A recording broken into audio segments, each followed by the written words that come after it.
Assalamualaikum warahmatullahi wabarakatuh. Perkenalkan, nama saya Ita Aminah. Saya dari jurusan SPI semester 3. NIM saya 530101915. Di sini saya ingin mengerjakan TS SPI modern yang diampu oleh Bapak Ahmad Faidi. Saya mengambil tema Gerakan Pembaharuan Islam Turki Utsmani. Pada awalnya gerakan pembaharuan Islam di Turki Utsmani dipengaruhi oleh 3 aliran. Yang pertama yaitu aliran Barat, yang kedua aliran Islam, dan yang ketiga aliran nasionalisme. Yang pertama yaitu aliran Barat. Kita semua tahu bahwa Turki Utsmani yang berpusat di Turki terletak pada posisi yang sangat strategis, yaitu yang berhadapan langsung dengan Eropa dan Rusia. Di sisi lain berhadapan langsung dengan daerah-daerah Arab dan Persia. Jadi daerah kekuasaan ini membentang luas yang mencakup daerah Arab di sebelah timur dan daerah-daerah Eropa Timur di sebelah barat. Puncak kejayaan Turki Utsmani yaitu pada masa Sultan Sulaiman Al-Qanuni. Disebut Al-Qanuni karena terkenal akan undang-undangnya yang sangat berdampak pada kemajuan di Turki Utsmani. Puncak kejayaan ini terjadi pada tahun 1520 sampai 1556 Masehi. Setelah Sultan Sulaiman tidak menjabat sebagai khalifah, maka penggantinya tidak ada yang cakap atau mampu untuk memimpin ke pemerintahan, sehingga Turki Utsmani pun mengalami kemunduran dan keterbelakangan pada abad ke-17. Setelah itu, karena sudah merasa banyak ketertinggalan dari negara-negara lain, akhirnya mereka mengirimkan duta-duta untuk belajar dari barat pada masa Sultan Mahmud II. Karena mereka pada waktu itu masih berkiblat pada barat, karena barat yang pada waktu itu masih pernah mengalami keterpurukan, akhirnya mulai bangkit sedikit demi sedikit. Setelah itu, tokoh aliran barat ini dipengaruhi antara lain oleh Taufik Fikret dan Dr. Abdullah Jaudat. Pada bidang ekonomi, mereka mengambil alih sistem ekonomi barat seperti kapitalisme, liberalisme, dan individualisme. Pada pemerintahan, mereka beranggapan bahwa negara harus bercorak sekuler, yaitu negara dipisahkan dari masalah-masalah keagamaan, tidak dicampur menjadi satu. Untuk selanjutnya yaitu dalam bidang pendidikan. Di dalam bidang pendidikan, Turki Utsmani memasukkan pelajaran agama ke dalam pelajaran logika dan ilmu pengetahuan modern.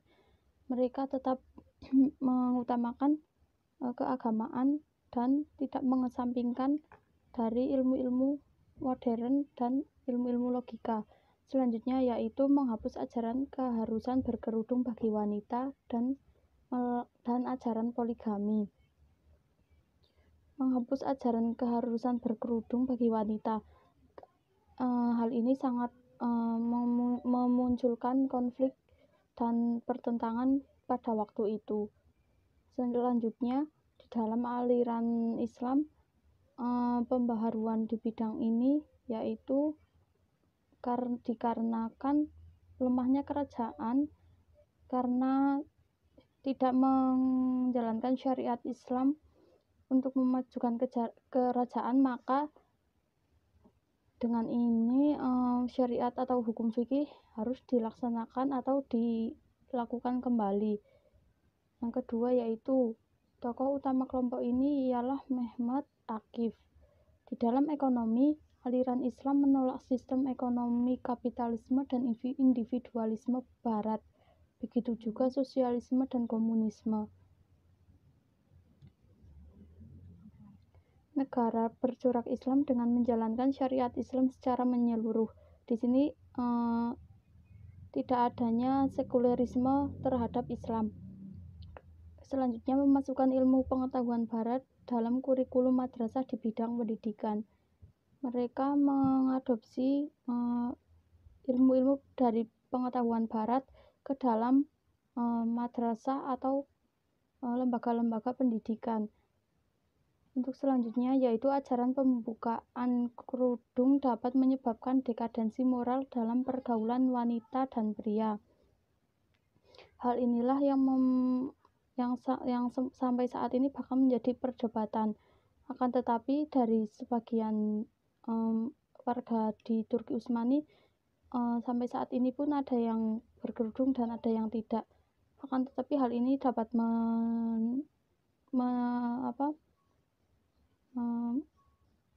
memperlihatkan jika dekadensi moral atau kemerosotan dan ketertiban. Untuk aliran yang ketiga yaitu aliran nasionalisme. Aliran ini ingin menghidupkan kembali kebudayaan Turki yang dijiwai oleh Islam, bukan syariat. Syariat harus bersifat dinamis seperti adat. Artinya yaitu syariat harus mengikuti perkembangan zaman yang ada pada waktu itu atau yang sedang terjadi pada masa itu. Tokoh-tokoh pemikir ini yaitu dipengaruhi oleh Ziya Gökalp. Kemudian dalam bidang ekonomi, adanya pemisahan antara ibadah dan muamalah.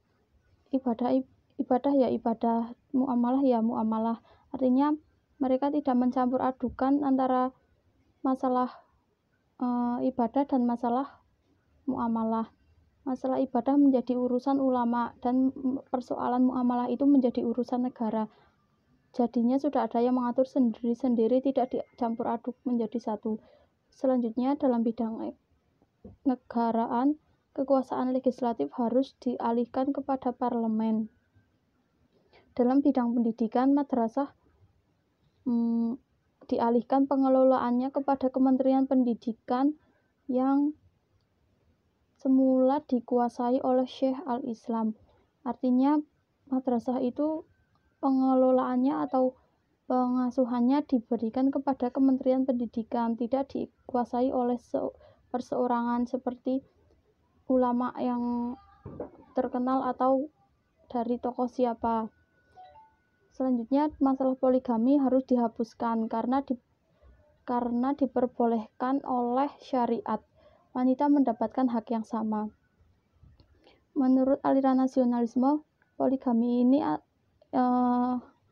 yang banyak mengakibatkan permasalahan yang sangat kompleks jika dibiarkan. Maka dari itu poligami dihapuskan karena diperbolehkan. Jadi syariat itu memperbolehkan untuk menghapus adanya poligami, dan wanita itu mendapatkan hak yang sama antara pria dan wanita, tidak dibeda-bedakan atau tidak dipilih kasih. Sekian presentasi dari saya, banyak kekurangan mohon dimaafkan. Wassalamualaikum warahmatullahi wabarakatuh.